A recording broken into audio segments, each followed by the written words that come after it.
I'm Clara, 52 years old, and I was born invisible. At least, that's how people treated me. Every day for the past 9 years, I walked into that same glass tower with its marble floors and gold trimmed elevators, wearing my navy blue uniform and pushing my cleaning cart. No one looked me in the eye. No one said good morning. Except maybe Maria, the receptionist, who always whispered, "Stay strong, girl."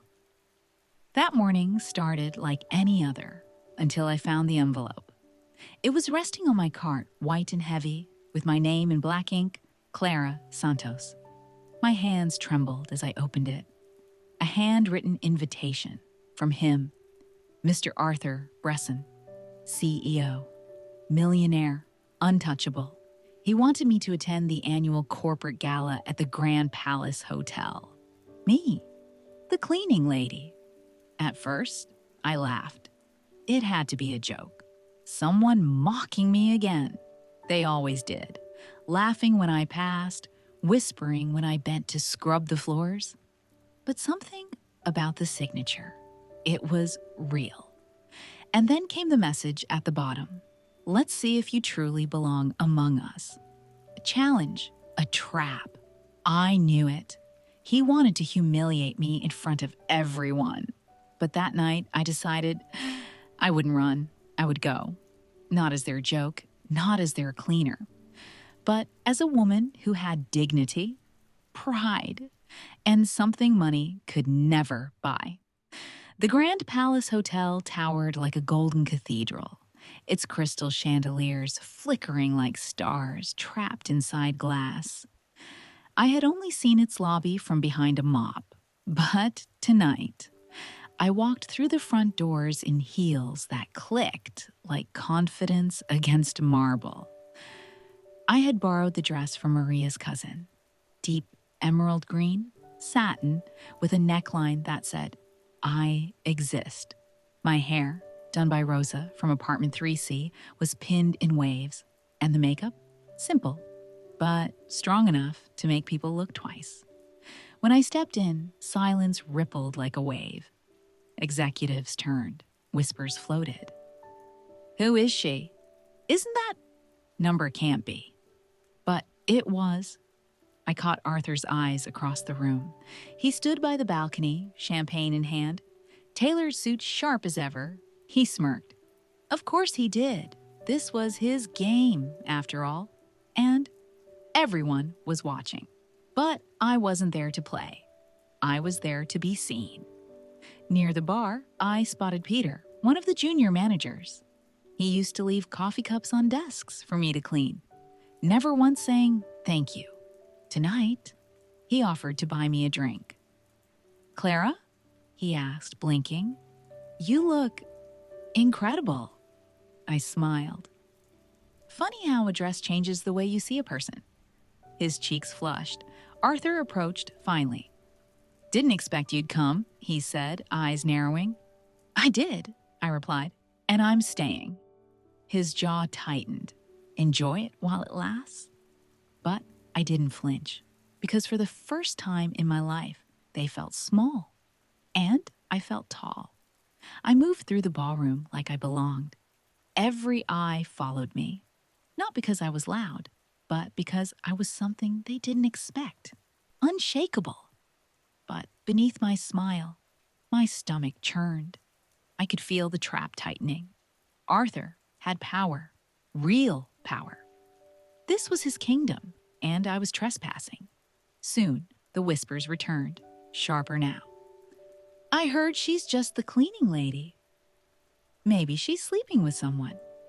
Someone laughed too loudly. I turned, and there it was. A massive screen flickered on above the stage.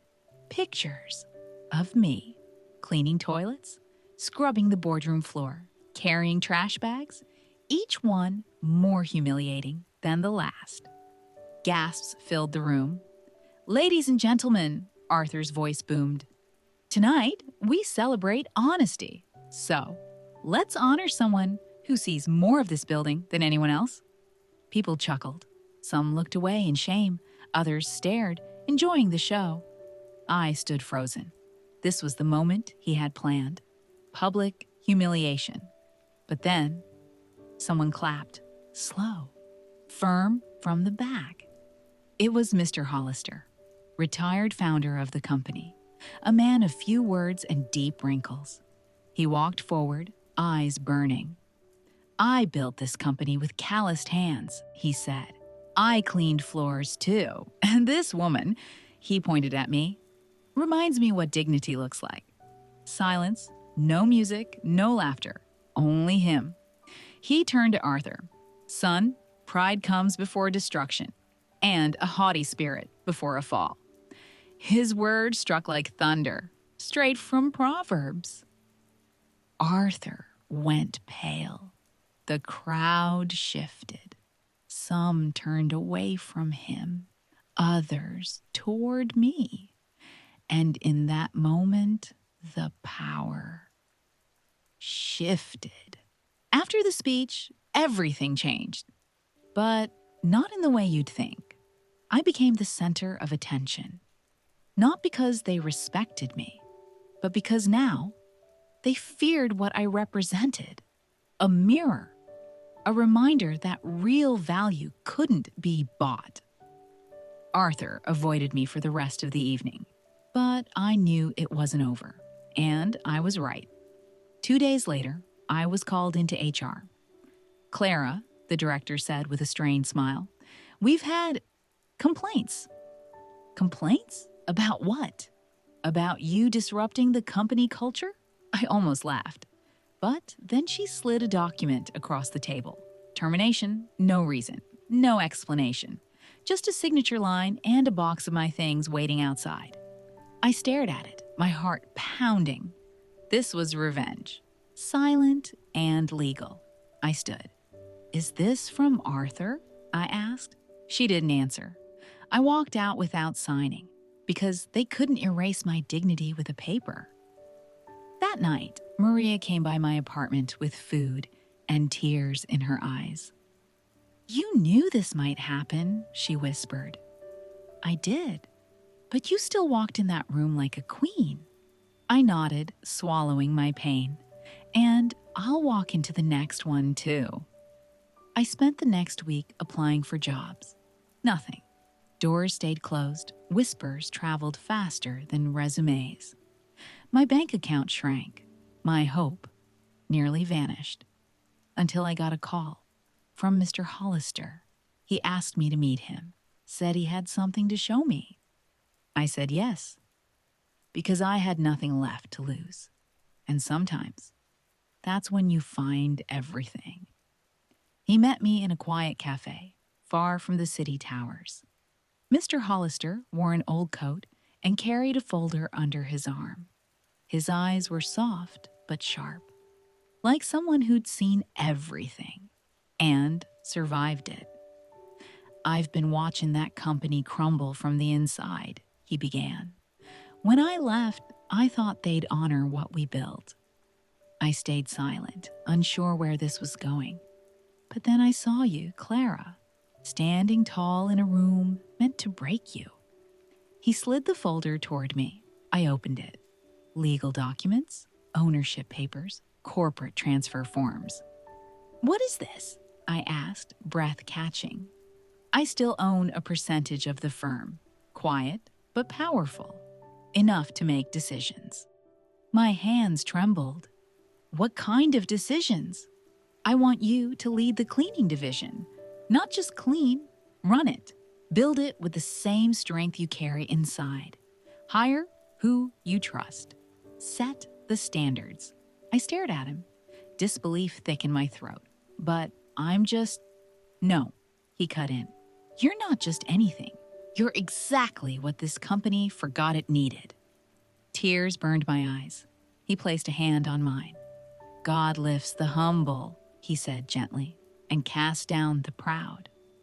I thought of Arthur, of the humiliation, and now, this. I whispered, "Why me?" He smiled. "Because when everyone else looked down on you, you looked up." That moment changed everything. I wasn't a victim anymore. I was a leader, and I had a war to win.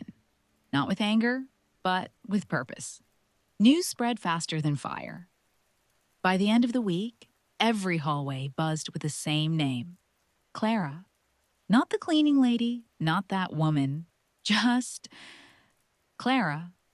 The boardroom looked different with me at the head of the table. Some stared in disbelief, others in discomfort, a few in admiration. I brought back Maria and 3 other women who had been fired unfairly. We built new contracts, fair wages, health plans, dignity.